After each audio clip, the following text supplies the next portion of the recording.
Bienvenue dans ce deuxième épisode, j'accompagnerai leur choix. Dans le premier, nous nous sommes tenus aux côtés des parents qui ont poursuivi leur grossesse après un diagnostic de malformation fœtale. Maintenant, nous allons accompagner main dans la main les parents qui ont opté pour l'interruption médicale de grossesse. Si vous avez vécu un deuil périnatal, les témoignages pourront peut-être réactiver des émotions douloureuses. Mais ils permettent aussi d'entendre une parole encore trop rare. Et puis peut-être de se sentir moins seul.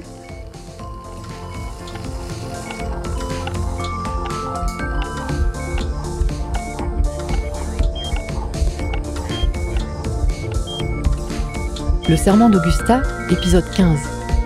J'accompagnerai les choix. Deuxième partie. J'accompagnerai l'arrêt de la grossesse. Je m'appelle Delphine, je suis chanteuse et chef de chœur. J'habite à Paillac dans le Morbihan. C'était au moment de l'échographie du 5e mois. Pour nous, c'était terminé. La phase où ça pouvait mal se passer, c'était terminé, quoi. On emmène mes enfants, d'ailleurs, on emmène mes garçons à l'échographie. Et puis là, donc le docteur a dit que c'était une petite sœur et il a demandé à mes enfants de sortir. Donc là, on a compris que quelque chose n'allait pas.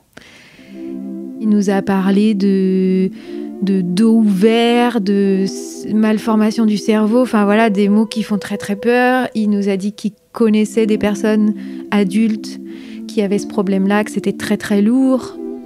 Et moi, je m'étais toujours dit, j'ai jamais voulu faire de thèse de dépistage de la trisomie, j'ai jamais voulu faire d'amniosynthèse, parce que je m'étais toujours dit que j'accueillerais mes enfants comme ils seraient. Et là, en même temps, voilà, j'arrivais pas à imaginer comment ça pouvait faire du sens. Je me présente, je m'appelle Laïcha, j'ai 45 ans et j'ai 2 enfants. J'étais enceinte de 5 mois et demi, c'était ma deuxième échographie. Et pendant l'échographie, on a détecté une anomalie sérieuse sur le fœtus que je portais, un manque important de liquide amniotique. C'est comme si un gouffre s'était ouvert sous mes pieds. J'ai l'image des BD, vous savez, dans les BD, on voit les personnages qui courent. C'est pas les BD, mais c'est aussi dans les dessins animés. Et puis, ils sont en train de courir, et puis d'un seul coup, il n'y a plus de sol sous eux, et il y a un moment où ils restent en suspens dans le vide. Ils regardent, et là, ils se rendent compte vraiment qu'ils sont dans le vide, et ils tombent. Et quand je suis sortie de ce cabinet, j'avais cette sensation-là d'être dans le vide. Je savais que j'allais tomber. Et je savais pas encore comment, mais le problème du liquide amniotique absent, c'est que normalement le bébé absorbe le liquide amniotique et il ressort comme de l'urine. Et c'est ce qui permet de développer son système respiratoire, etc. Et le fait que mon bébé, il absorbait le liquide amniotique, il ne pouvait pas ressortir parce qu'il n'y avait pas d'urètre, fait que déjà, ses poumons n'allaient pas se développer correctement. Donc, il avait l'abdomen rempli de liquide amniotique, il avait comme une boule dans le ventre. Donc, il avait un spina bifida, c'est-à-dire que sa colonne vertébrale n'était pas fermée. Avec ces caractéristiques-là, il y avait très peu de chances qu'une fois que le bébé sorte de l'utérus, il puisse respirer et donc vivre, tout simplement. Je suis allée à Rennes, où là, ils ont regardé ma fille sous toutes les coutures. Et puis, elle m'a dit, ils vont sûrement vous appeler de Paris pour vous proposer une opération dans le ventre. Puis elle m'a dit qu'on pouvait aussi opérer à la naissance et qu'on pouvait aussi interrompre la grossesse. Sur le coup, quand ils m'ont dit opération dans le ventre, je me suis dit, mais ils sont complètement malades, on va pas faire ça. Ça me semblait tellement intrusif, tellement contre nature. Et en fait, en s'informant, on s'est rendu compte que si on voulait que notre fille vive, finalement, il valait mieux l'opérer avant dans mon ventre qu'attendre qu'elle naisse. Notamment pour peut-être lui éviter l'opération du cerveau après. Quand on est allé à Paris, qu'on nous a dit on peut faire la photoscopie, on avait l'impression qu'on avait gagné, quoi. Et en plus, voilà, le docteur Guilbeault, je me souviens plus du nom du chirurgien, mais on voyait bien qu'ils étaient super motivés, quoi, par ce qu'ils faisaient. Et ça donnait envie de faire ça avec eux pour les aider à progresser dans leur travail. Il y a eu ça. Et puis, en fait, à un moment, on s'est dit que non, quoi. Parce que quand on nous raconte un peu tout ce processus d'intervention sur le corps du bébé, on ne dit pas vraiment que peut-être il va vraiment souffrir le bébé. On ne dit pas. Ou on dit en passant que l'accumulation de liquide dans le cerveau, ça crée des migraines, ça peut être douloureux, mais on le dit en passant comme ça. C'est quelque chose qui n'est pas forcément très considéré, la souffrance des bébés. En tout cas, moi, j'ai bien senti qu'on ne me racontait pas vraiment qu'est-ce que ça pouvait être, la souffrance qu'il pouvait ressentir dans son corps. C'est vrai que les petits bébés reviennent de loin.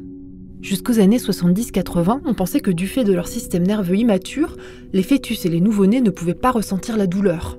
Et du coup, on pratiquait sur les nourrissons des opérations chirurgicales, cardiaques par exemple, sans anesthésie complète.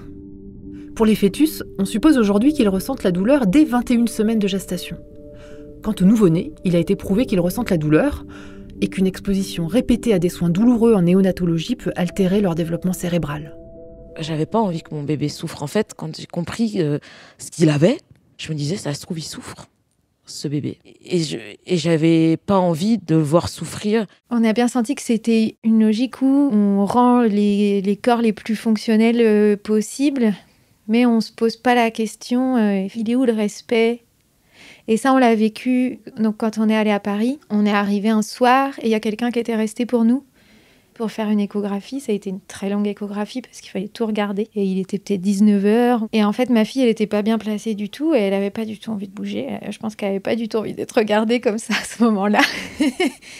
Et en fait, le monsieur qui a fait l'échographie, il a appuyé sur mon ventre. Je lui ai dit qu'il me faisait mal. Il dit « Ah non, ça fait pas mal normalement. » Je lui ai dit « Bah si, ça fait mal. » Et puis il a dit « Oui, bon, bah je suis désolée, mais là, moi, je suis déjà revenue après ma journée de travail. » Et en fait, du coup, j'ai subi cette échographie qui a été très douloureuse. Et en fait, je me suis dit « Mais qu'est-ce qu'on fait là ? Qu'est-ce qu'on fait là ?» Il y a vraiment eu une perte de sens de me dire « Là, je suis en train de faire subir des choses à mon bébé qui sont pas... C'est pas OK. » Je sentais que c'était pas OK pour elle, que c'était pas OK pour moi. Et que déjà, à ce moment-là, avant même d'avoir fait le choix, eh ben, je m'étais déjà laissée déposséder de quelque chose. Et ça nous a fait sentir un petit peu dans quoi on pouvait mettre le pied, en fait, si on prenait ce chemin-là. Quand je suis sortie du cabinet d'échographie, la première personne que j'ai appelée, c'est ma maman. Dans ces moments-là, on appelle sa maman. Laïcha. Et les premiers mots que je lui ai dit, c'est « Maman, mon bébé n'est pas viable ». C'est-à-dire que j'avais compris, mais j'étais sûre qu'il n'y aurait pas d'autre issue. On est retourné à l'échographie dans l'après-midi une deuxième fois pour refaire des clichés, justement pour les transmettre au service de médecine fœtale. Et j'étais déjà sûre que ça irait pas plus loin, cette grossesse. Donc il n'y a pas eu de décision ou de discussion avec mon conjoint de se dire est-ce qu'on le garde ou est-ce qu'on le garde pas. Pour nous, un bébé qui peut pas vivre, c'est terminé. J'ai jamais voulu avoir d'animal domestique pour être sûre de pas avoir à prendre cette décision-là pour un autre être vivant. Delphine. Et finalement, ça m'arrive avec mon enfant. Et ma première réaction, c'était « Ah non, mais non, moi je suis pas là pour ça en fait. C'est pas à moi là de décider de la mort ou de la vie de mon enfant. » Et puis, au bout d'un moment, on s'est dit, de toute façon, on n'a pas le choix et il va bien falloir prendre une décision. Et on a fini par se dire que peut-être c'était un cadeau d'avoir le choix de la mort. Ce que j'imaginais d'une naissance d'un bébé qui a ces anomalies-là, c'était quelque chose d'horriblement dur. Un bébé qui n'arrive pas à respirer et qu'on regarde s'éteindre, en fait.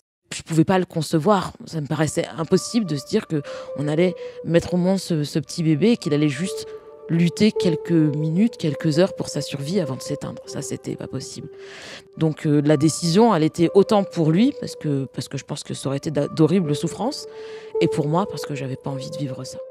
Et on s'est dit, si on prend pas ce choix maintenant, et qu'après, on voit notre fille qui souffre et on dit non, on veut plus, on n'avait plus le choix.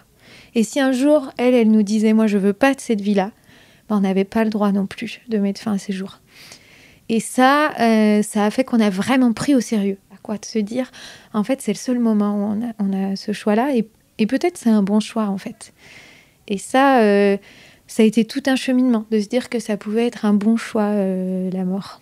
C'était aussi un chemin où on n'était pas dépossédés, où on pouvait, nous, protéger notre enfant. Et même si c'était juste protéger son corps contre l'intrusion, c'était protéger notre enfant. Et du coup, c'était reprendre aussi notre rôle de parent. Et ça a été précieux.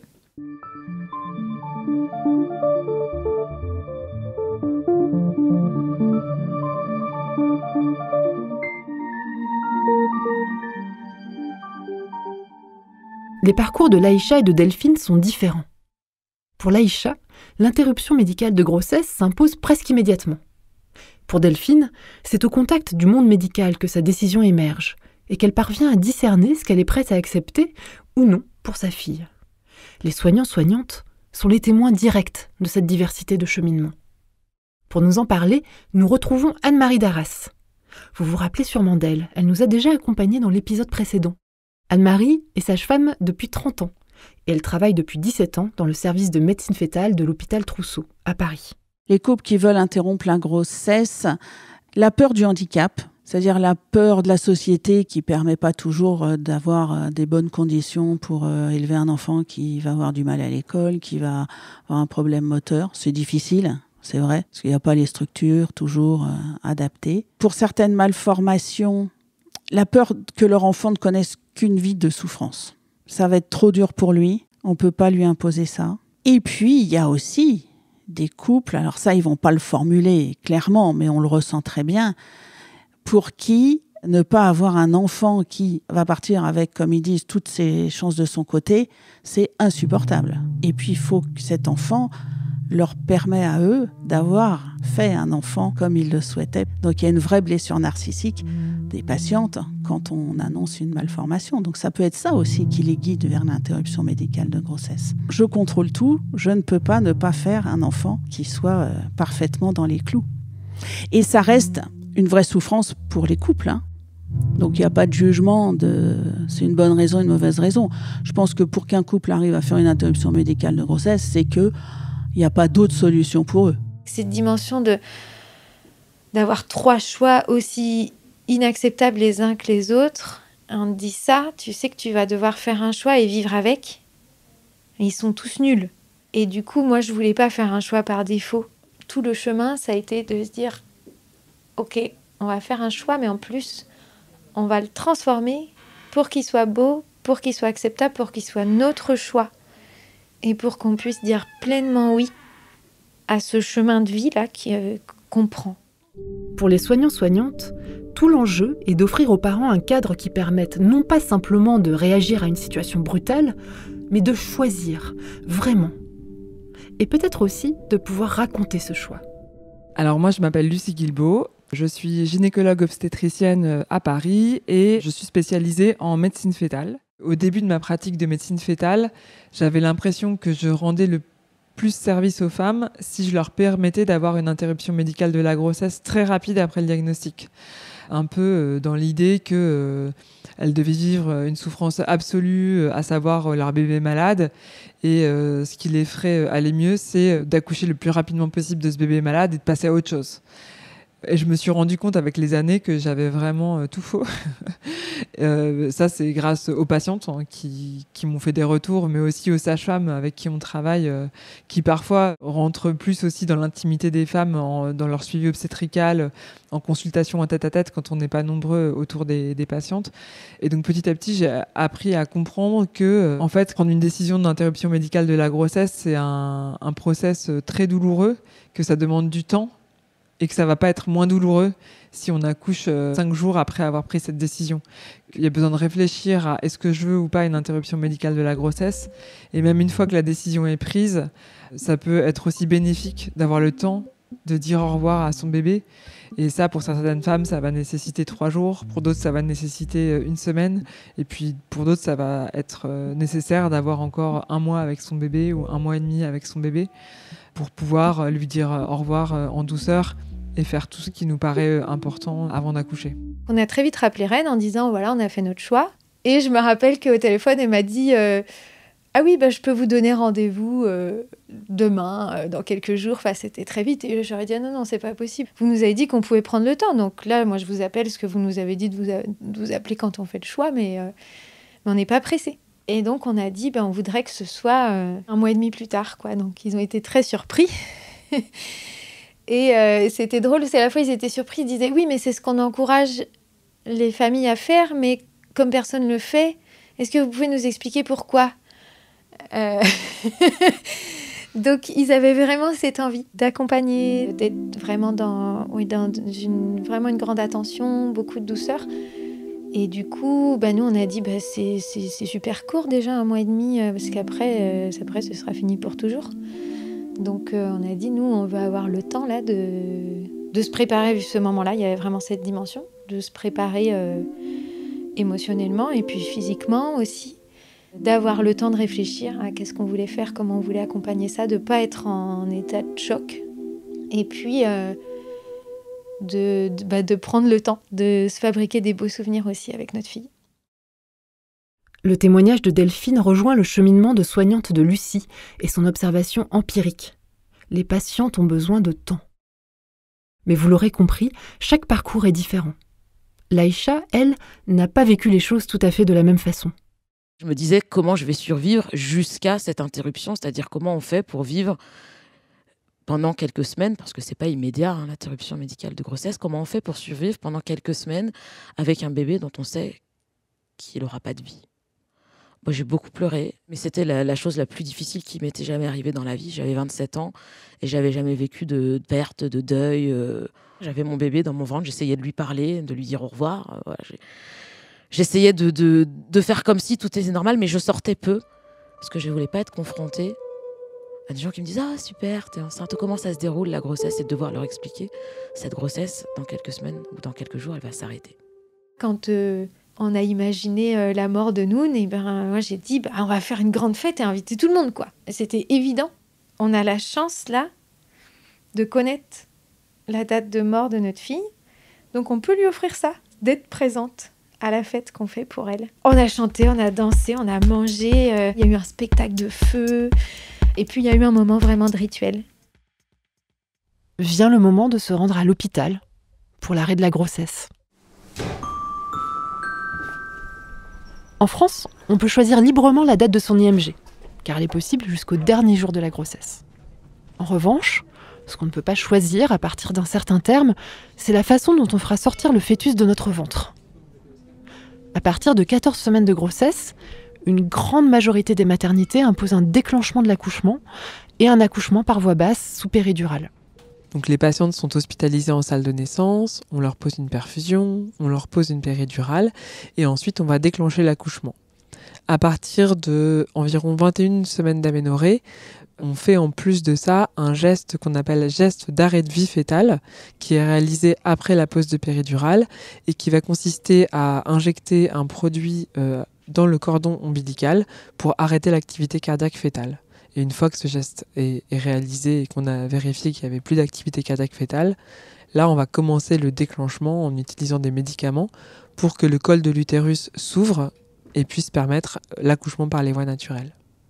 Et quand il n'y a pas de diagnostic précis réalisé en prénatal, il est parfois intéressant d'avoir une autopsie du fœtus pour justement avoir un diagnostic plus précis et être sûr aussi qu'on ne découvre pas d'autres malformations qu'on n'aurait pas vues à l'échographie. Généralement, les patientes elles sont hospitalisées le matin, on leur pose leur péridurale, on va faire le geste d'arrêt de vie fœtale, donc qui est fait dans la salle de naissance. On met des champs opératoires, donc là la patiente elle voit pas en fait ce qui se passe.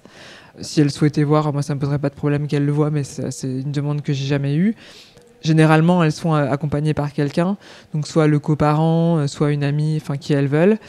Et puis après, je leur demande s'ils souhaitent que je leur dise toutes les étapes, parce qu'eux, on se voit pas, ou s'ils préfèrent que je parle pas.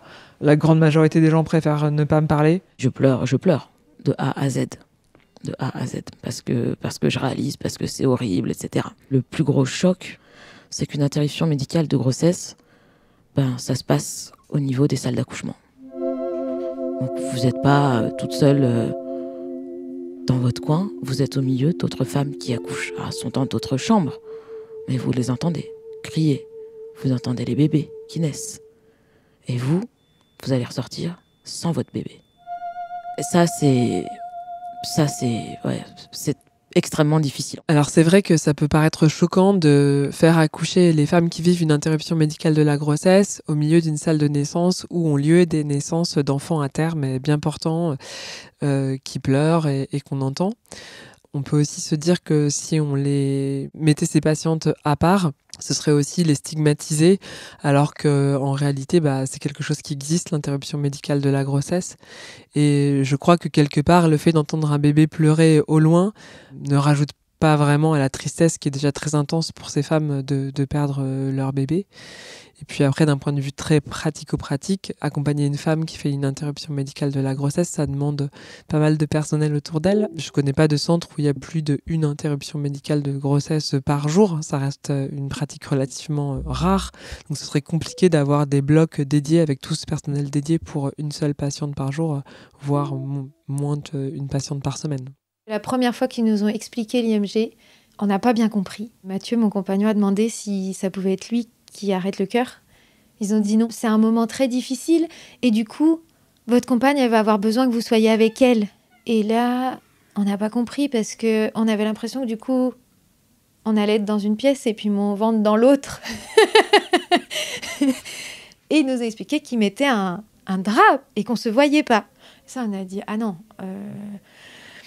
Et du coup, ils ont accepté de baisser le drap. Et donc, on a été vraiment ensemble dans ce moment-là. On a pu communiquer, valider, dire, OK, c'est ça qu'on fait maintenant.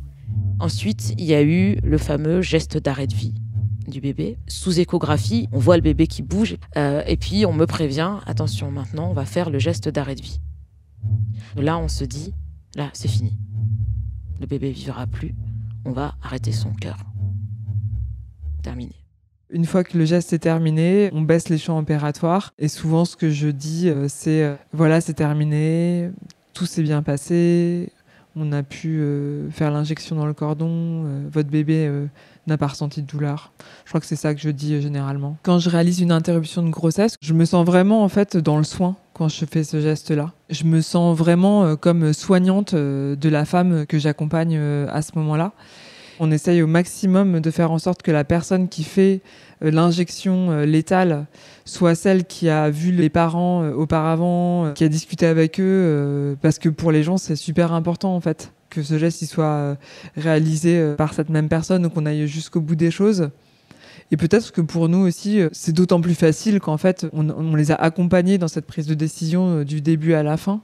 Au moment où il y a eu tout le débat en France de l'allongement du délai de l'interruption volontaire de la grossesse, on a pu entendre ou lire de la part de certains soignants que c'était un acte difficile à réaliser, désagréable, qui pouvait susciter du dégoût. Alors moi, je ressens pas ça du tout. Vraiment pas du tout, vraiment très sincèrement. Lors des débats qui ont eu lieu à l'automne 2020 autour de la proposition de loi d'allongement du délai de l'IVG de 2 semaines, c'est-à-dire de 12 semaines de grossesse, soit 14 semaines après les dernières règles, à 14 semaines de grossesse, soit 16 semaines après les dernières règles, le Collège de gynécologie a en effet publié ce communiqué. Le geste d'IVG chirurgical entre 14 et 16 semaines d'aménorrhée n'a rien à voir avec ce qu'il est à 14 semaines d'aménorrhée où une aspiration du contenu utérin suffit. À 14 semaines d'aménorrhée, la longueur crânio-caudale est de 85 mm. À 16 semaines d'aménorrhée, elle passe à 120 mm et la tête fœtale est désormais ossifiée.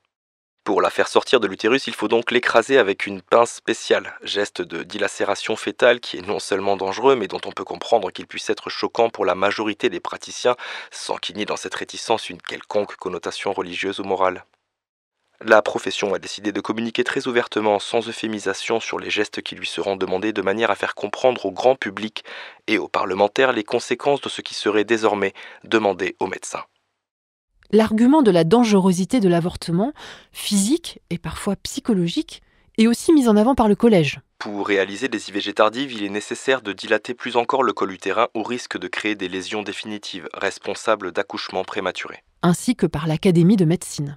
Cet allongement entraînera inéluctablement une augmentation significative des complications à court ou à long terme. Presque 5 ans ont passé. Maintenant que la loi a été votée, on pourrait penser que ces arguments très émotionnels, caractéristiques des débats publics, ont été mis de côté.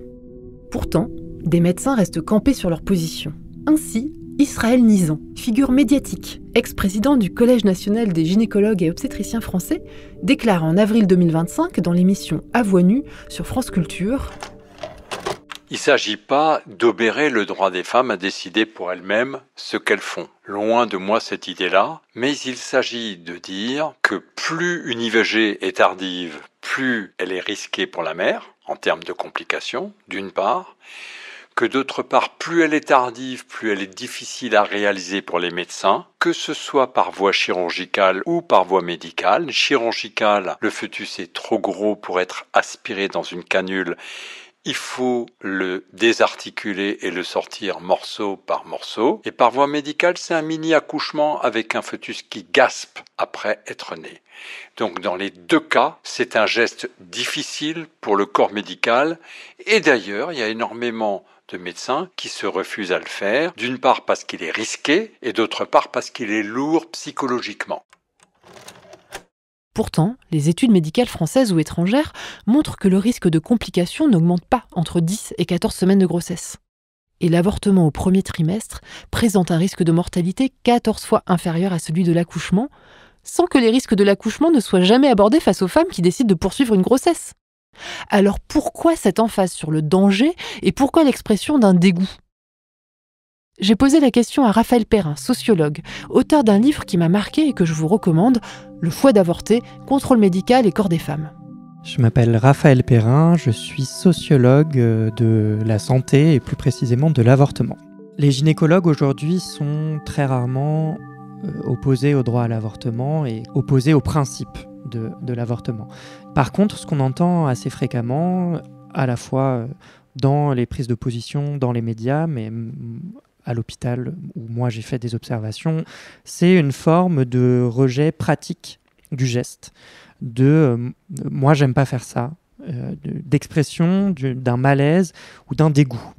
Dans les entretiens que j'ai faits avec des médecins, mais aussi dans des conversations que j'ai pu entendre, c'est vraiment très fréquent que des termes du champ lexical du meurtre ou de l'horreur soient utilisés, c'est gore, c'est dégueulasse, avec des descriptions très graphiques. J'ai l'impression de décapiter un bébé.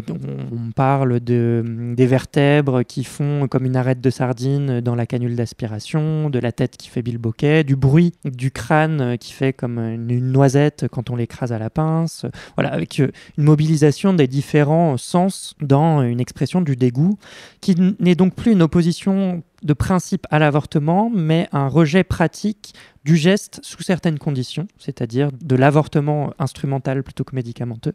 Donc, pour ce qui concerne l'IMG, donc c'est le fait d'aller extraire le fœtus directement de l'utérus sous anesthésie générale, plutôt que de déclencher l'expulsion du fœtus. Donc ce geste-là est, pas de manière générale, mais de manière assez répandue, présenté comme étant dégoûtant. Bon, en sciences sociales, en sociologie en particulier, on montre que le dégoût, c'est pas quelque chose qui est inné, naturel, spontané, mais que c'est une émotion qui, comme toutes les émotions, en fait, sont construites par nos expériences passées.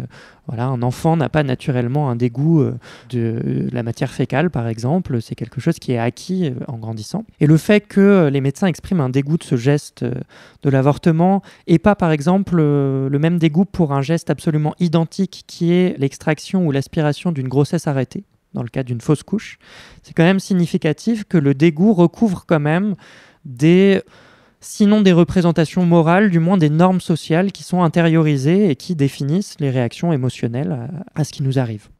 Le dégoût exprimé par certains soignants-soignantes ne relève donc pas d'un simple réflexe, mais bien d'une réaction sociale, façonnée par les normes. Les gestes de l'avortement sont parfois vécus comme insoutenables du côté médical. Mais que vivent les patientes à ce moment-là ?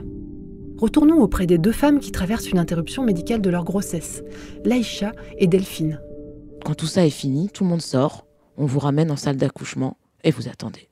Et à un moment, on vient vous dire, ça y est, on va pousser. On va pousser. Comment ça, on va pousser ? Parce que j'avais pas réalisé que c'était un accouchement et qu'il va pas sortir tout seul, ce bébé. Alors, j'avais pas encore fait des cours de préparation à l'accouchement. Bloqué, poussez, madame. Et là, vous vivez ça. Vous avez tout votre corps qui vit ça avec vous. Et il y a tout un processus hormonal qui se passe comme dans un accouchement. Donc, c'est très fort, c'est très intense. Et je m'attendais pas à ça. Je m'attendais pas à ce que je vive ça dans ma chair. Et j'ai poussé, et le bébé est sorti. J'allais dire il est né. On peut pas vraiment dire qu'il est né puisqu'il est déjà, son cœur ne bat plus. Mais pour moi, il est né, il est sorti. Ils ont accepté qu'on coupe pas le cordon ombilical de notre bébé. Mon placenta, c'était comme la part de moi qu'allait mourir avec elle aussi. Et bien, ils ont fini par dire oui pour ça. La sage-femme qui était présente au moment de l'accouchement, elle a dit « C'est mon premier bébé lotus ». Et c'était beau. À ce moment-là, c'était pas important, en fait, qu'elle soit vivante ou qu'elle soit morte, en fait. C'est resté une naissance, en fait. Je me sentais plutôt bien, étrangement bien, parce que je pense que y a un phénomène hormonal, qui accompagne la délivrance du bébé, et ce qui fait que tout mon corps s'est relaxé après ces journées, ces semaines d'attente, et il y a comme un soulagement, à se dire ça y est, c'est fini, c'était fait. Quand j'ai écouté ces témoignages, j'ai été très surprise. J'ai trouvé difficile que les femmes doivent accoucher de leur bébé mort. Pour l'IVG par aspiration, on peut, théoriquement en tout cas, choisir entre l'anesthésie locale ou l'anesthésie générale. Il est possible d'être endormi tout au long de la procédure si on le souhaite. Mais pour l'IMG, apparemment, les femmes n'ont pas le choix. Pourtant, la loi n'est pas contraignante à ce sujet.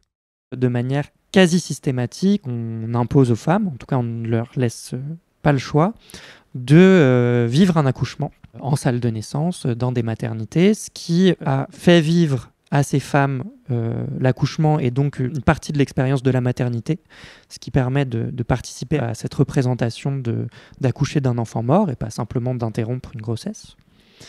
Et ce qui permet aux professionnels de ne pas avoir à faire un geste qui serait plus impliquant pour elles et pour eux, qui serait l'extraction du fœtus in utero sous anesthésie générale de la femme. Et ce qui peut se faire jusqu'à des délais, des termes assez avancés. La technique est possible, mais en fait, les gynécologues, en très grande majorité, ne souhaitent pas faire ce geste et donc ne laissent pas la possibilité de choisir comment les femmes veulent vivre leur avortement, leur interruption médicale de grossesse. C'est vrai qu'intuitivement, on peut comprendre que pour certaines patientes, ça puisse être un peu choquant d'accoucher d'un bébé qui va être mort. Alors il y a plusieurs raisons à ça. La première raison, c'est que nous, en France, on n'est pas du tout formés à faire des techniques de dilatation-évacuation, donc comme des aspirations, mais à un terme plus tardif, après 16 semaines d'aménorrhée. Il y a d'autres pays où ils savent le faire. Et puis, l'autre raison aussi, c'est qu'on pourrait se dire, pourquoi vous leur faites pas une césarienne sous anesthésie générale ? Et on a quelques patientes, c'est assez rare, mais qui nous posent cette question en consultation. Alors, il faut savoir que la césarienne, ça induit une morbidité pour les femmes plus importante qu'un accouchement par les voies naturelles. On va créer une cicatrice sur l'utérus. Et le fait d'avoir un utérus cicatriciel, ça va induire des conséquences, notamment pour les grossesses futures. On a un petit peu plus de risque aussi d'avoir une infection, des saignements plus importants et aussi des thromboses. Ceci dit, il y a des situations où l'accouchement par les voies naturelles est impossible. Et dans ces cas-là, on pourrait tout à fait être amené à faire une césarienne dans le cadre d'une interruption médicale de la grossesse.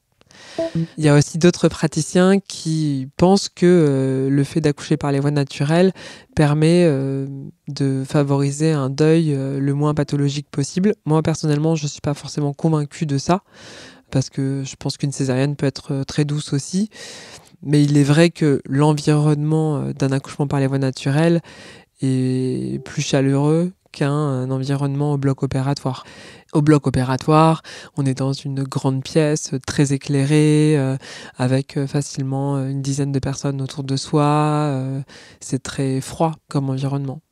Pour un accouchement par les voies naturelles, tu vas être dans une pièce avec juste la personne de ton choix qui t'accompagne et une sage-femme et une infirmière qui viennent te voir régulièrement. Typiquement, moi j'ai déjà une patiente qui est venue avec une guirlande de lumière qu'elle a mise dans la salle de naissance et elle avait aussi ramené beaucoup de peluches pour faire comme une sorte d'hôtel à côté d'elle dans la salle d'accouchement. À partir du moment où on ne met pas en jeu la santé de la maman, nous, il n'y a aucun souci pour s'adapter à leurs désirs et à tout ce qui peut les aider dans cet accouchement. Ok. Et qu'est-ce qui a aidé Laïcha et Delphine ? Les infirmières le prennent, coupent le cordon. Laïcha. Évidemment, il n'y a pas de cri. Ça, c'est la seule différence, on ne les attend pas. Donc elles partent, elles vont préparer le bébé, elles vont le préparer. Pourquoi ? Parce que une des questions qui m'avait été posée, c'est est-ce que vous voudrez voir votre bébé ? Parce que vous avez cette possibilité-là, de le voir, de lui donner un prénom. On n'avait pas choisi de prénom, c'était impossible de donner un prénom à un bébé qui ne vivait pas, c'était notre choix. Mais le voir, pour moi, c'était indispensable. Et j'avais demandé à ma maman de m'acheter des vêtements de poupée pour pouvoir avoir ce bébé habillé, parce que j'avais peur de le voir nu, parce que je ne sais pas à quoi ça ressemble, moi, un bébé de 24 semaines. Et puis bon, il avait une boule dans le ventre, j'avais peur qu'il soit un peu difforme, vous voyez. Et donc l'infirmière est revenue en me disant, voilà, je vais revenir avec votre bébé, vous êtes prête ? Monsieur, vous voulez toujours pas rester ? Il a dit non, il est sorti. On nous avait dit qu'on pouvait nous laisser notre bébé 2 heures en salle d'accouchement, et puis qu'après, il allait être mis au frais. Et moi, ça, c'était inacceptable pour moi. Je voulais me séparer une seule fois d'elle, et le plus tard possible. Mais il y avait cette inquiétude par rapport à la décomposition du corps. Il y avait l'inquiétude aussi de dire « Ah oui, mais peut-être qu'on vous emmènera d'un côté et puis le bébé de l'autre, parce que se promener avec un bébé mort dans les couloirs. » Et puis quand ça a été le moment, tout le monde était au courant. On m'a mis mon bébé dans les bras et le placenta sur les genoux et on est parti et c'était évident. Ils ont mis un petit lit de cododo, on a pu mettre notre bébé là. Et ils avaient vraiment fait tout ce chemin de dire ok, on peut faire comme ça. Et finalement, quand la docteure est venue nous voir dans la chambre, elle a trouvé ça très très très beau. Notre fille, elle était enveloppée dans son linceul. Il y avait le placenta, donc on avait mis du sel et des plantes pour qu'il sèche. Il y avait plein de pétales de rose partout. Et elle m'a même demandé pour prendre une photo pour pouvoir montrer à d'autres parents éventuellement pour leur donner des idées. Cette ouverture qu'ils ont eue, ça leur a permis de voir que finalement il n'y avait rien de glauque dans tout ça et qu'on le vivait finalement plutôt bien. On m'a mis mon bébé dans les bras. La première chose qui m'a frappée, c'est qu'il ressemblait à son papa. Il avait sa bouche, il avait ses yeux. Donc c'était vraiment mon bébé. Il était tout petit. Alors, évidemment, il vivait pas. Mais je l'ai gardé près de moi, je lui ai chanté des chansons et je lui ai dit au revoir. Je savais pas trop quoi faire parce que c'est un bébé qui vit pas, mais j'ai pris ce temps pour vraiment lui dire au revoir. Faut bien entendre que l'interruption médicale de grossesse, Anne-Marie Darras, sage-femme. C'est quand même un acte, c'est une demande de la patiente, même si elle est entourée et accompagnée par les soignants. Elle demande quand même qu'on arrête la vie de son fœtus.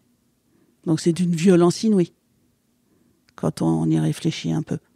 Surtout que ces grossesses-là, elles ont été investies la plupart du temps. Donc la pathologie, elle brise l'enfant imaginaire, elle brise plein de choses. C'est d'une violence inouïe.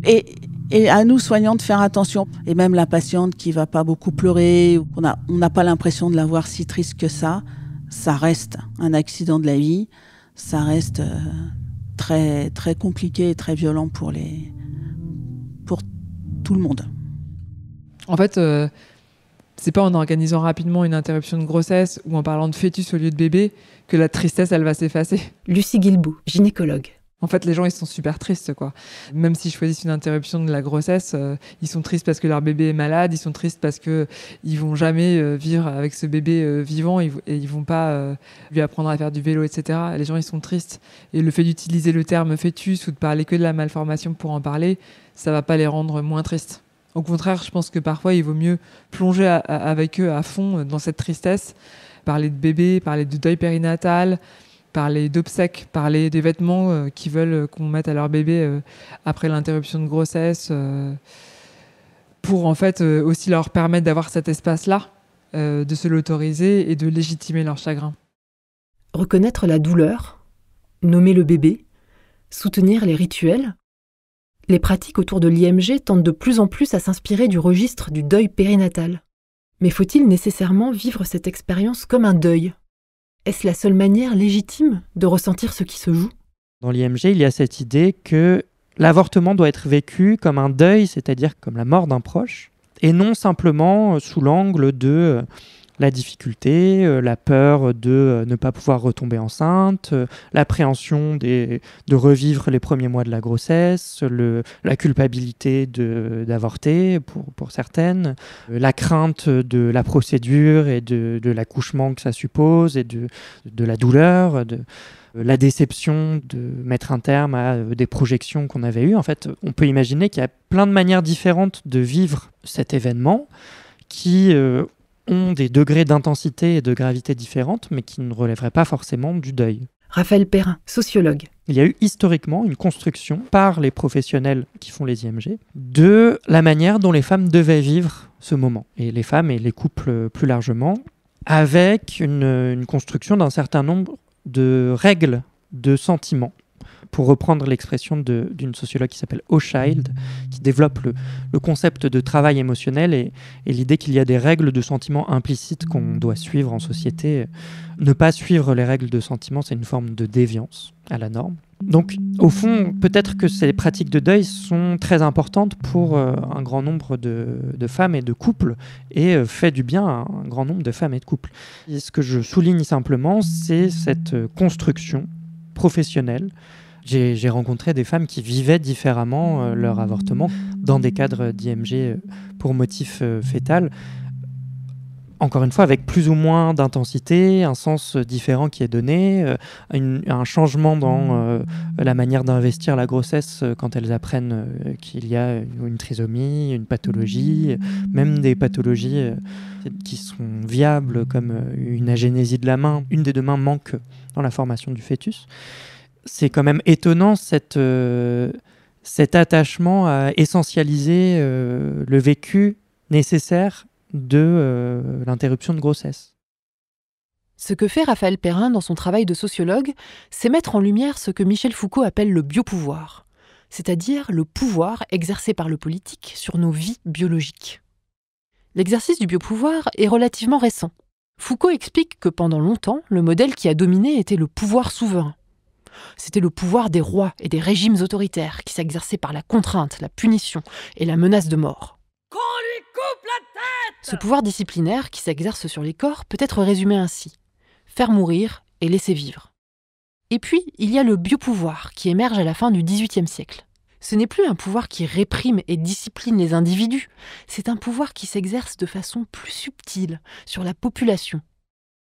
L'apparition du biopouvoir dans la seconde moitié du XVIIIe siècle se concrétise par les premiers recensements de la population, les campagnes de vaccination contre la variole, les mesures d'hygiène. Ce sont les poubelles rendues obligatoires, la mise à l'égout des immeubles et l'eau potable qui arrive à Paris. Ce sont aussi les contrôles dans les maisons closes, le fichage des travailleuses du sexe pour lutter contre la syphilis. C'est un pouvoir qui se met à réguler et à optimiser la population. Donc le biopouvoir, ça implique un travail de normalisation des comportements, et en particulier aux frontières de la vie, à la naissance et à la mort, qui est confié par l'État à un certain nombre de corps intermédiaires, et en particulier aux professionnels de santé. Dans le cadre de l'interruption de grossesse, IVG comme IMG, ça s'applique tout à fait. Ça inclut par exemple le fait de prendre en charge l'interruption de grossesse en cas de malformation fœtale, de trisomie, d'un certain nombre de critères qui permettent le contrôle de la qualité des populations. Un exemple de biopouvoir actuel. Aujourd'hui, on propose le test de dépistage de la trisomie 21 à toutes les femmes, quel que soit leur âge. Et le test est remboursé par l'assurance maladie. Le fait de dire que c'est du biopouvoir, ça ne veut pas dire que c'est pas bien. C'est un constat objectif en fait. Ça ne veut pas dire que ça ne correspond pas à la volonté des patients et des patientes ou à leur intérêt. C'est une forme de contrôle des populations, une forme de pouvoir en fait, mais ça ne veut pas dire que c'est néfaste. Imposer aux femmes qui ont recours à une IMG au-delà de 16 semaines d'aménorrhée d'accoucher de leur fœtus mort, leur suggérer que la bonne façon de vivre cet événement est de vivre un deuil, on peut voir dans ces pratiques une forme de biopouvoir. Mais à l'échelle des individus, le biopouvoir, c'est ce qui permet de dépister le cancer du sein, par exemple. Le cadre qui est proposé à la maternité par les soignants-soignantes peut être vécu comme un accompagnement bénéfique par les femmes qui avortent quand elles en ont besoin. J'ai eu 3 autres grossesses de suite. Et donc, à chaque fois, on a interrompu la grossesse plus tôt. Au lieu d'être autour de 25 semaines, on était autour de 16 semaines. Laïcha.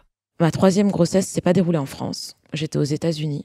Et puis, comme je voulais plus de voix basse, j'ai eu une interruption sous anesthésie générale. Ça a été encore plus dur. Quand je me suis réveillée après cette anesthésie générale, j'avais du mal à réaliser que je n'étais plus enceinte. Quand vous accouchez par voix basse, vous savez que le bébé que vous aviez dans le ventre, il est sorti. Il est plus avec vous. Et pour ma 4e grossesse, j'étais de retour en France. Et c'est moi qui ai demandé à avoir de nouveau une voix basse. Ça paraît fou, mais finalement, cet accouchement, cet acte d'accompagner le bébé jusqu'au bout et de le vivre, pour moi, c'était nécessaire parce que la fois où je ne l'ai pas fait, j'ai eu plus de mal à accepter et à faire le deuil de la grossesse. Il fallait qu'on me donne une explication. Pourquoi il n'était pas viable? Pourquoi? Qu'est-ce qui lui est arrivé? Est-ce que je pourrais en avoir un autre demain? La seule chose qui me faisait tenir, la projection de me dire, je retomberai enceinte, j'aurai un bébé, et celui-ci, il vivra. Je les ai eu, les explications. Il y a une autopsie qui a été faite, plein d'examens, et la généticienne, elle a trouvé. Donc je suis Solveig Haid, je suis médecin en génétique clinique à la Salpêtrière. Un des grands champs de la médecine, de la génétique en prénatal aussi, c'est les consultations préconceptionnelles. Il n'y a pas encore de grossesse en cours, j'ai une maladie génétique à risque d'être transmise à mon fœtus, j'ai un projet de parentalité, qu'est-ce que je fais ? Sur le plan théorique, il y a 2 possibilités. Il y a ce qu'on appelle le diagnostic prénatal. C'est on met en route une grossesse et puis assez précocement, alors c'est jamais aussi précoce qu'on le voudrait, c'est à 3 mois de grossesse, on fait un test ciblé pour savoir si le fœtus est porteur et on interrompt la grossesse si le fœtus est porteur. Le début de ces consultations de diagnostic prénatal, on sait que le poids des mots et même le poids des attitudes est important. Alors moi, ça a été mon tout premier rendu de diagnostic prénatal. C'est une consultation qui a duré moins de 5 minutes, catastrophique. C'était un diagnostic prénatal défavorable et j'ai eu le sentiment d'avoir juste balancé un mauvais résultat et les gens sont partis tout de suite sans avoir aucun dialogue, aucun accompagnement possible. Donc ça a été mon premier rendu prénatal. Donc c'est exactement après, je me suis dit ça, c'est ce que je dois plus jamais refaire. Voilà. Je sais que quand les couples viennent me voir pour un résultat, ils savent qu'ils viennent pour un résultat, ils savent que je sais le résultat, et donc on aurait tendance à se dire je vais pas vous faire attendre tout de suite, je vous rends tout de suite le résultat.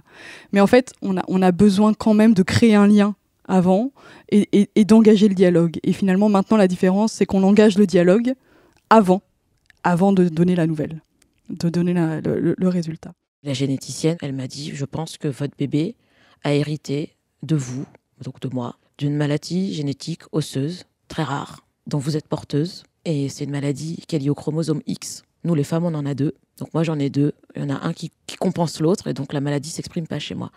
Pour un garçon, il n'y a qu'un seul chromosome X. J'ai donné le mauvais, pour lui, c'était létal. Elle est là l'explication.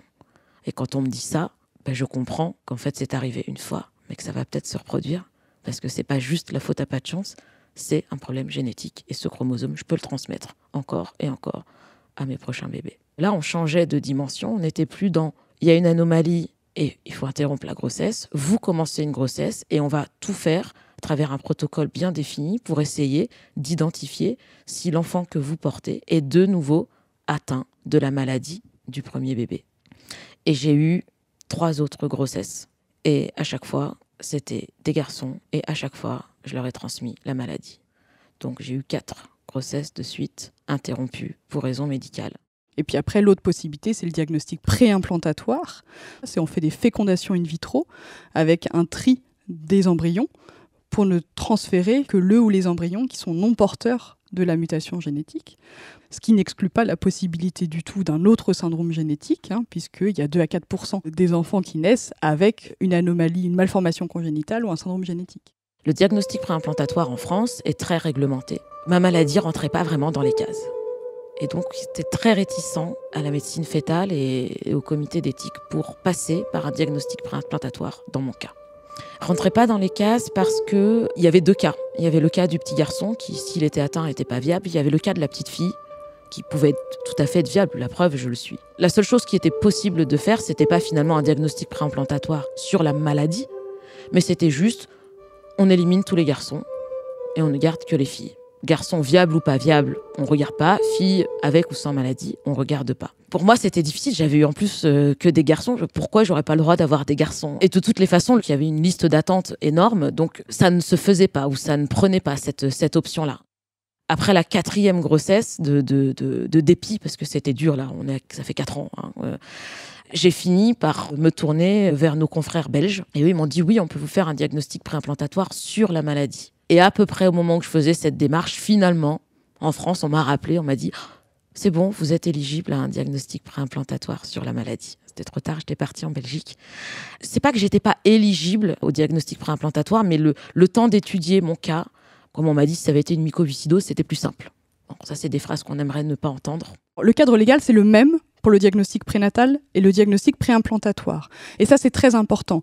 Et c'est vrai que c'est pas forcément toujours très intuitif parce que finalement, il y a certains couples qui iraient facilement au diagnostic préimplantatoire parce qu'il n'y a pas de question d'interruption médicale de la grossesse, alors que finalement, il est considéré que embryon-fœtus, c'est le même cadre légal. Donc, si on accepte un diagnostic préimplantatoire, ça veut dire qu'on accepte aussi un diagnostic prénatal. Et donc, ce cadre légal, c'est quoi ? C'est que finalement, on peut demander un diagnostic prénatal pour une maladie incurable. Alors nous, malheureusement, en génétique, surtout dans les malformations congénitales, anomalie du développement, ce critère d'incurabilité, on l'a dans quasiment toutes les pathologies. On espère que ça va bouger, mais on y est encore.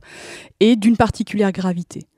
Et toute la question, finalement, est ce curseur de la particulière gravité, c'est où est-ce qu'on va le mettre, ce curseur de la particulière gravité. Moi, j'ai des patients qui ont une déficience intellectuelle légère en lien avec une cause génétique et qui me disent « Mais moi, docteur, je suis pas malade, voire je suis même pas handicapé. » Et qui, voilà, ont une vie où ils considèrent qu'ils ont une vie tout à fait normale. Et puis d'autres où ça va être avec des difficultés à l'école, où les parents vont trouver ça absolument insoutenable comme parcours de vie pour leur enfant. Cette difficulté à déterminer ce qui relève de la particulière gravité, elle nous renvoie à une question fondamentale de l'éthique du soin. Comment distinguer le normal du pathologique ? Le philosophe et médecin Georges Canguilhem apporte une très belle réponse à cette question. Dans sa jeunesse, Canguilhem est d'abord un philosophe français, pacifiste, élève d'Alain. En 1936, il enseigne la philosophie au lycée et il décide d'entamer des études de médecine en parallèle. En 1943, son positionnement pacifiste évolue et il s'engage dans la résistance. Il rejoint le maquis et il soigne ses camarades blessés. Il devient docteur en médecine la même année. Mais son exercice de la médecine de guerre restera l'unique expérience pratique qu'il aura du soin. C'est la pensée qu'il va déployer sur la médecine qui aura un impact crucial. Canguilhem écrit en 1946 un texte fondateur, Le normal et le pathologique, dans lequel il s'interroge sur ce qu'est la normalité en médecine et en biologie. Son travail sera notamment une influence majeure pour Foucault, dont il sera le rapporteur de thèse sur l'histoire de la folie à l'âge classique. Dans le normal et le pathologique, Canguilhem défend l'idée que la norme n'est ni quelque chose d'objectif, ni une moyenne, ni un idéal abstrait vers lequel il faudrait tendre. Ce n'est pas quelque chose de fixe, qu'on impose. Pour Canguilhem, la norme est bien au contraire quelque chose qui s'impose et qui est vivant, changeant, évolutif. Le vivant n'obéit pas à une norme unique. Il invente une multitude de normes pour continuer à vivre. Je vous donne un exemple. Quand une personne sourde signe ou lit sur les lèvres, elle crée des normes, des nouvelles normes de communication. Et de la même façon, quand une personne perd une jambe et qu'elle réapprend à marcher avec des béquilles ou bien avec une prothèse, elle réinvente sa norme corporelle. Donc son corps il va se réorganiser, son équilibre va changer et elle va développer une nouvelle manière de bouger et d'habiter l'espace. Donc ce qu'elle fait, c'est que, en fait, elle ne revient pas à l'état d'avant, elle invente un nouvel équilibre, une nouvelle norme, et ce n'est pas une norme universelle, mais une norme propre à sa nouvelle situation qui lui permet de bien vivre, en fait. J'assume ma déficience sans qu'il soit question de l'accepter ou de la dépasser, et je retrouve mon équilibre, je réinvente mon normal, et ça me permet de vivre mieux. Pour Canguilhem, la maladie, le handicap ne sont donc pas forcément pathologiques. Ce sont plutôt des possibilités du vivant. Dans le handicap et la maladie, le vivant réinvente ses propres règles. Pour Canguilhem, le pathologique, c'est quand notre capacité à créer nos propres normes est réduite ou appauvrie. C'est une diminution de la puissance de vivre. Alors, est-ce que cette grille de lecture pourrait éclairer les médecins quand il s'agit de placer ce curseur de la particulière gravité qui est inscrit dans la loi ?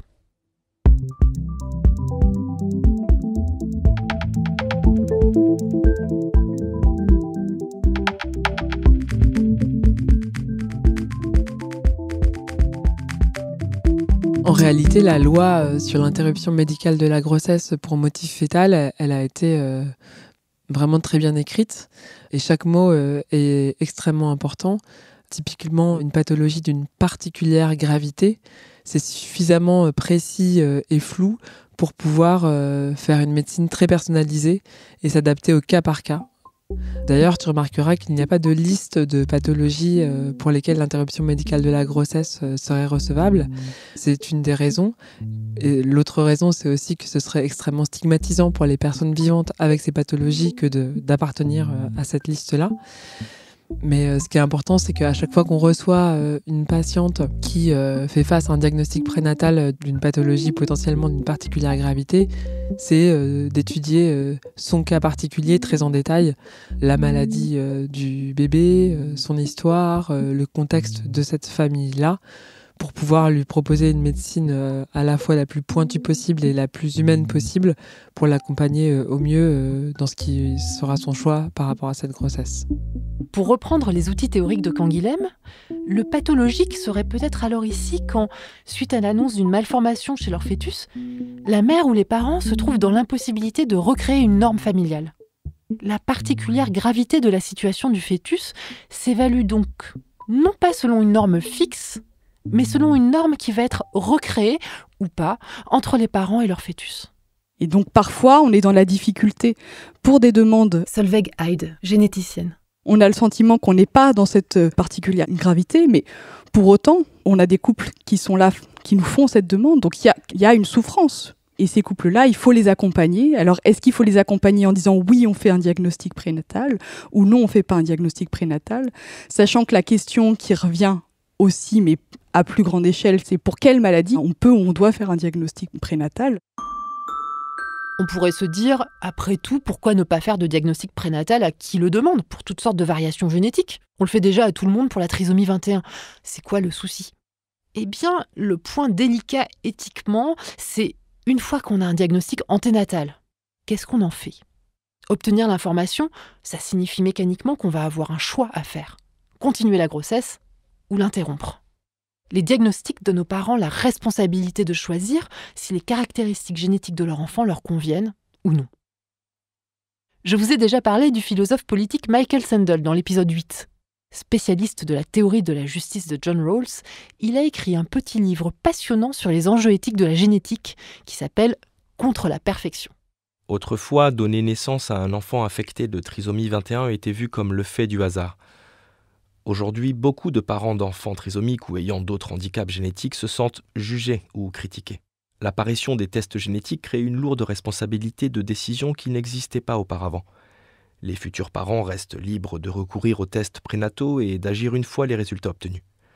Mais ils ne sont pas libres d'échapper à la responsabilité du choix créé par cette nouvelle technologie.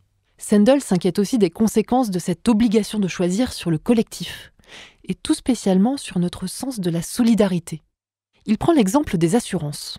Plus nous sommes conscients de la nature aléatoire de notre condition, plus nous avons de raisons de partager notre sort avec les autres. Comme les gens ne savent pas si ou quand divers maux vont les affecter, ils mutualisent les risques en souscrivant à des assurances santé. Dans le jeu des hasards de la vie, ceux qui sont en bonne santé finissent par soutenir financièrement ceux qui ne le sont pas.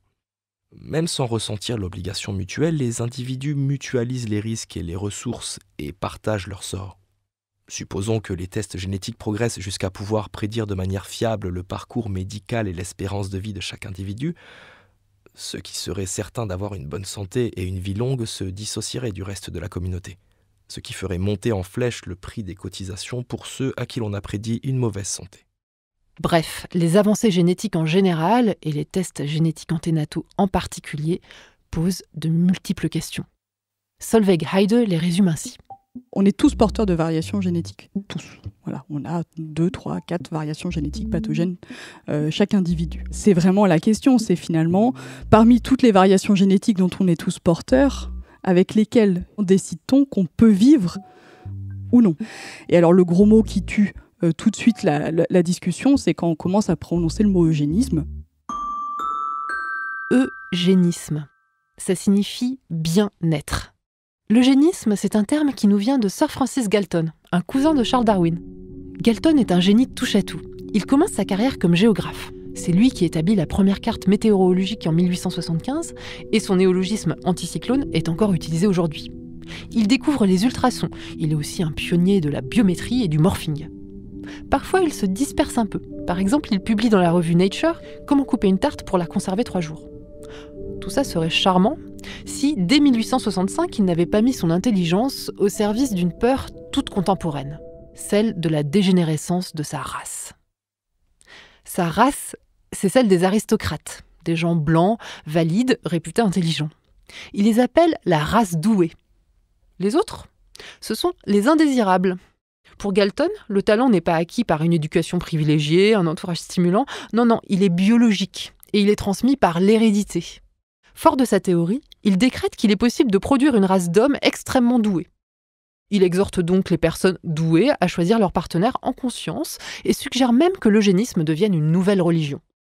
Quand les idées de Galton traversent l'Atlantique, elles cessent d'être abstraites et leur potentialité néfaste s'y matérialise dans les premières décennies du XXe siècle.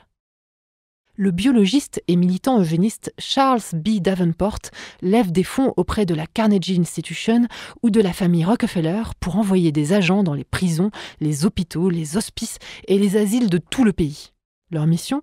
Comprendre la constitution génétique de ces personnes jugées défectueuses. Davenport n'est pas du tout considéré comme un extrémiste à l'époque, au contraire. Theodore Roosevelt lui-même lui écrit « Un jour, on se rendra compte que le premier devoir, le devoir incontournable du bon citoyen appartenant au type humain adapté est de laisser son sang perdurer après lui dans le monde. Et que nous n'avons pas à laisser le mauvais type de citoyen se perpétuer. » Finalement, 29 États américains vont adopter des mesures légales de stérilisation forcée.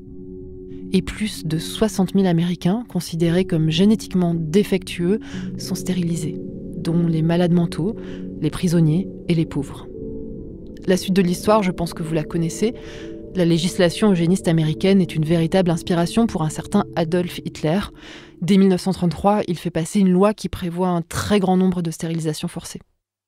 Et puis, Hitler va plus loin encore que la stérilisation. Il va jusqu'au meurtre et au génocide. Mais ce que vous ne savez peut-être pas, c'est qu'Hitler a commencé son entreprise d'extermination en lançant dès 1939 le programme T4, un programme de mise à mort des personnes jugées indignes de vivre, c'est-à-dire les handicapés physiques et mentaux. Les handicapés sont conduits dans des centres en Allemagne et en Autriche, Grafenegg, Hartheim, Brandebourg, Hadamar, où ont lieu les premiers gazages et incinérations. On considère que le programme T4 a servi de précédent technique et logistique, de banc d'essai, en quelque sorte, aux camps d'extermination qui ont suivi. Avec un tel passif d'atrocité, pas étonnant qu'eugénisme soit devenu un gros mot. Pourtant, l'ambition de donner vie à des enfants bien nés n'est pas morte. Des gens se sont dit, après tout, si ce n'est pas l'État qui impose un eugénisme coercitif, où est le mal ? Parmi ces gens, Robert Graham, fondateur d'une banque de sperme, il tente en 1980 de recueillir la semence de scientifiques ayant obtenu le prix Nobel pour faire naître des bébés super intelligents. Bon, il ne réussit à convaincre aucun prix Nobel et sa banque ferme en 1999. Mais aujourd'hui, en Europe, si on en a les moyens, on peut encore choisir des donneurs de sperme en fonction de leur taille, de la couleur de leurs yeux, de leur niveau d'éducation, de leurs antécédents médicaux ou de leur patrimoine génétique.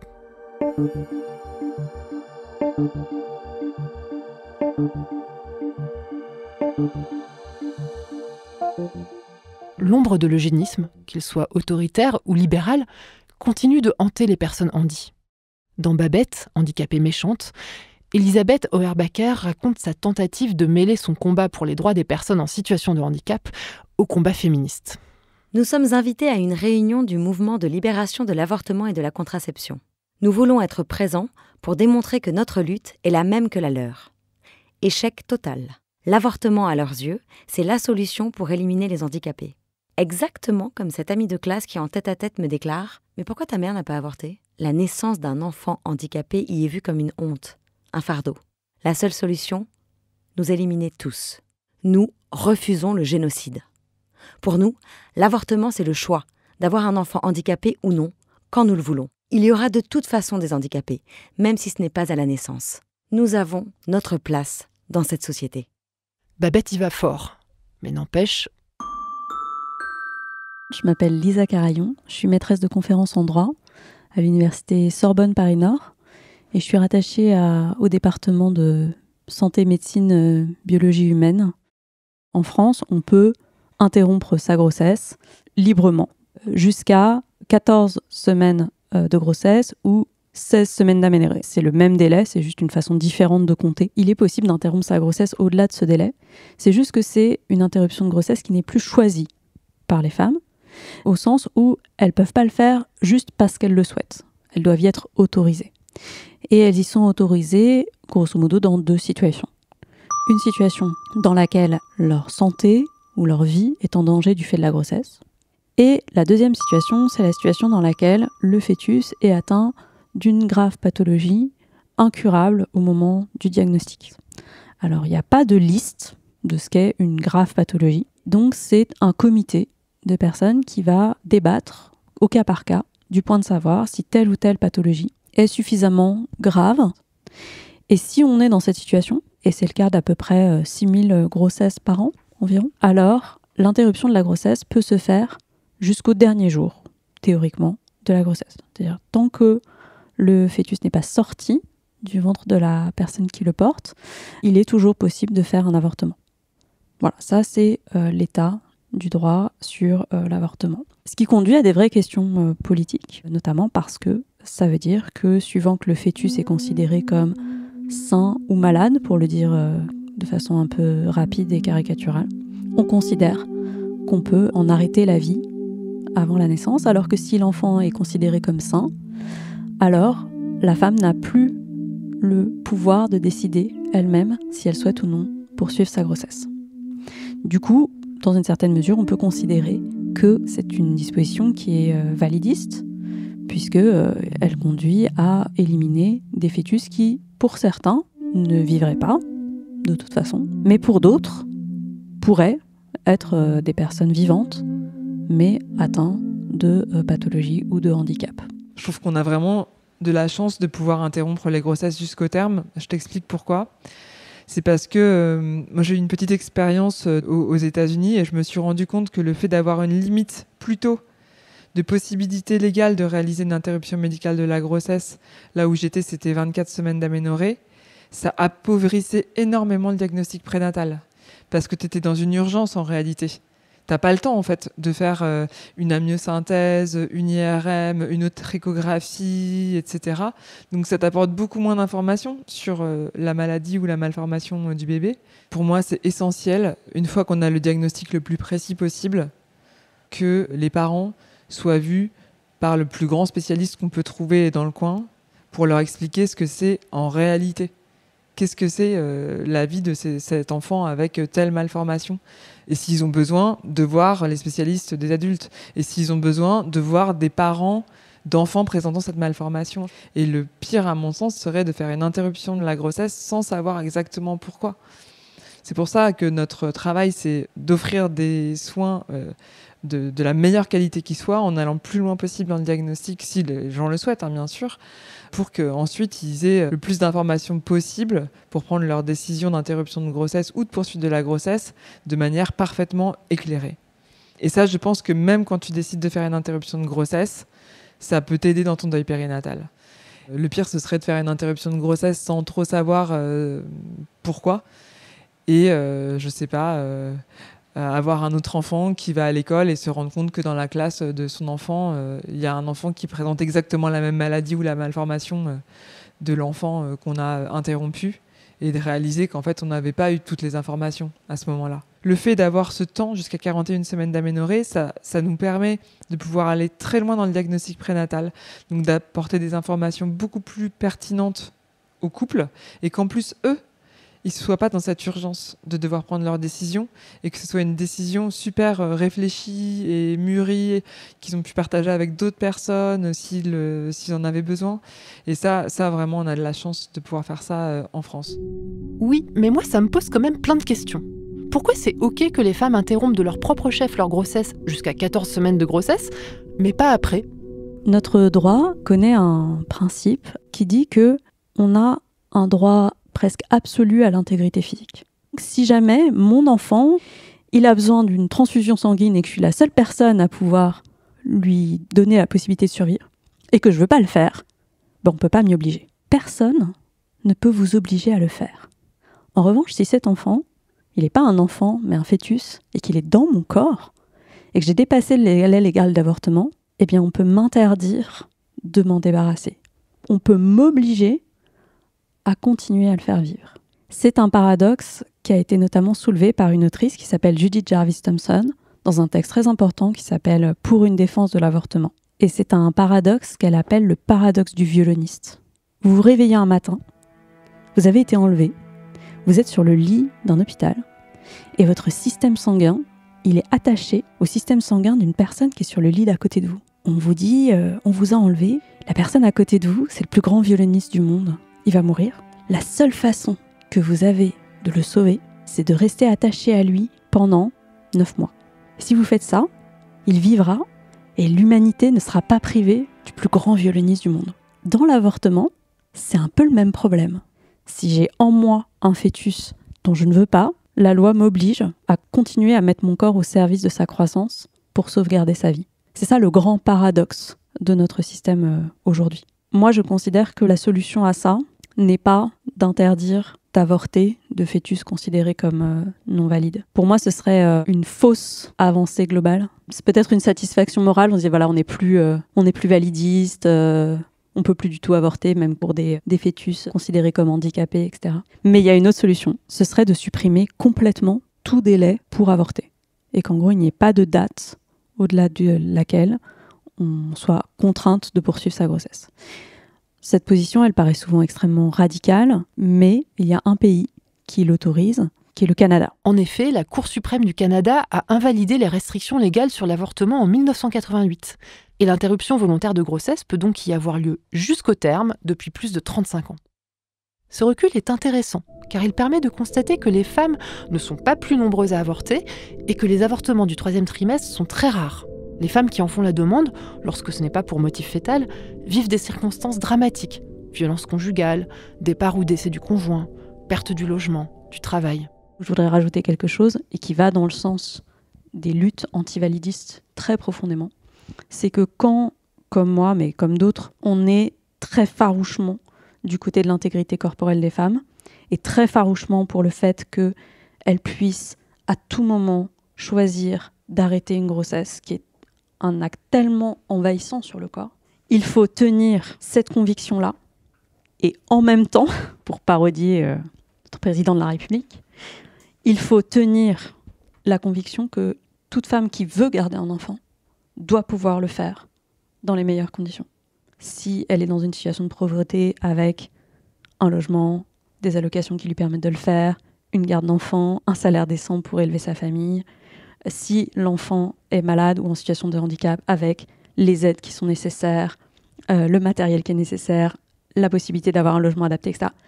Et je sais que ce sont deux fils qui sont très difficiles à tenir en même temps. Parce qu'en fait, c'est beaucoup plus facile, évidemment, d'autoriser l'avortement que de mettre en place une société qui soit pas validiste, qui permette aux personnes atteintes de handicap d'être élevées correctement, de vivre correctement au quotidien. C'est un paradoxe à la fois anti-validiste, mais aussi féministe, très difficile à tenir. Je trouve que la parole féministe et anti-validiste de Lisa Carayon fait du bien à la tête et au cœur. Face à ces questions si délicates que soulève l'interruption médicale de grossesse pour motif fœtal, elle m'a apporté de l'apaisement. Mais j'ai encore une question. Et cette question-là, elle me taraude depuis que j'ai commencé à travailler sur ces épisodes. Qu'est-ce qui fait que c'est OK d'arrêter la vie d'un fœtus 1 minute avant sa naissance, alors qu'1 minute après, il est devenu une personne et c'est un infanticide? Je comprends bien qu'à un moment donné, il faut tracer une frontière entre personne potentielle et personne constituée, personne avérée. La loi française trace cette frontière au moment de la naissance. Pour acquérir la personnalité juridique, l'enfant doit naître vivant et viable. Les religions placent la ligne de démarcation à d'autres moments. Pour les catholiques, le fœtus est une personne dès la fécondation. Dans le judaïsme, il devient une personne après 40 jours de gestation. Et dans l'islam, selon certains auteurs, le fœtus prend forme humaine au 100e jour de la grossesse. Mais tout ça, ça relève de l'arbitraire. Et ma question continue de me tourmenter. Est-ce que la philosophie pourrait m'éclairer ? Je suis allée poser ma question au philosophe australien Peter Singer. Enfin, presque. J'ai en fait conversé avec l'IA qu'il a mise à disposition sur son site pour que l'on puisse simuler un échange avec lui. Alors, Peter Singer, quand est-ce qu'un fœtus devient une personne ? Selon ma perspective, le statut moral de personne devrait être basé sur les capacités intrinsèques, la conscience de soi et la sentience, c'est-à-dire la capacité à ressentir de la douleur ou du plaisir. Un fœtus ne devient une personne que lorsqu'il développe ces caractéristiques, ce qui se produit bien après la naissance. Dans le cadre de mes travaux, j'ai souvent distingué entre être un être humain, un membre de l'espèce Homo sapiens, et être une personne au sens moral. Un être humain n'est pas nécessairement une personne au sens moral. En revanche, certains animaux peuvent posséder des caractéristiques associées à la personnalité comme la conscience de soi et une certaine capacité de rationalité. Par exemple, les grands singes, les dauphins et les éléphants montrent des signes de conscience de soi et de complexité cognitive qui pourraient en faire des personnes au sens moral. Peter Singer est connu pour son travail antispéciste. Il dénonce depuis les années 70 la discrimination fondée sur l'espèce et l'oppression que nous exerçons sur les animaux non humains. Sa définition de la personne morale fait que certains animaux y accèdent, mais elle exclut aussi pas mal d'humains. Selon ses critères, un nouveau-né ou bien quelqu'un qui a un handicap mental profond ne sont pas des personnes morales. Il a donc été accusé, et notamment par des militants handi, de valider une hiérarchie des vies. Bon, Peter Singer s'en défend, il répond que le respect moral devrait de toute façon, quoi qu'il arrive, s'appliquer à tous les êtres sensibles. Et puis moi, j'entends les arguments des deux parties. En fait, je trouve surtout que le travail de Peter Singer est stimulant parce qu'il propose des frontières morales nouvelles et que ça nous pousse à remettre profondément en question celles qui nous semblaient si évidentes. Par exemple, si on protège toutes les vies humaines dès la naissance, pourquoi on ne protégerait pas les vies des autres animaux qui ont des capacités cognitives comparables à celles des nouveau-nés ? Ou encore, si on autorise l'avortement tardif pour motif fœtal, pourquoi on n'autoriserait pas les euthanasies néonatales pour ces mêmes pathologies graves et incurables ? Ma conversation avec l'IA de Peter Singer ne m'a pas permis de trouver une réponse à ma question. Mais je crois qu'elle m'aide à réaliser que ma question en restera une. Bon, en fait, moi, plutôt que de tracer des frontières, j'aime mieux te raconter une histoire. Tu sais que j'aime les histoires. Et cette histoire, elle s'appelle Le paradoxe du tas. C'est une histoire de la Grèce antique. Imagine un grain, ok ? 2 grains, est-ce que c'est un tas ? Non. 3 grains ? Non, toujours pas un tas. Mais à partir de quel moment, quand on ajoute un grain, on obtient un tas ? Pas facile ça comme question. C'est difficile à dire. Ben, en fait, la réponse, c'est qu'il n'y a pas vraiment un moment qu'on peut définir qui nous fait passer d'un certain nombre de grains à un tas. Et donc ça, ce que ça indique, c'est qu'il y a des vérités qui sont intrinsèquement équivoques ou plurielles.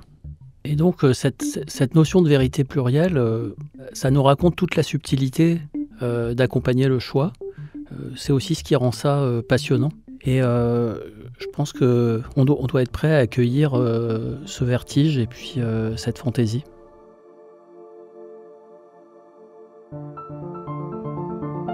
Merci du fond du cœur à vous, soignants, soignantes ou soignés, qui nous avez confié votre parole. À vous qui nous écoutez, vous pouvez à votre tour nous envoyer vos idées, vos témoignages et vos remarques en vous rendant sur notre site, leserment-d'Augusta.com. Le Serment d'Augusta est un podcast coproduit par Sorbonne Université, la Fondation AP-HP et l'Institut du Cerveau, avec le soutien de la Fondation Sorbonne Université. Concept et écriture, Olympe Degé et Emmanuel Flamand-Rose. Réalisation, Elisa Grenet. Musique, James Elegance. Lecture, Florian Chauvet et Alexandra Sismondi. Avec la participation des journalistes Rosane Le Saint et Stéphanie Estourné.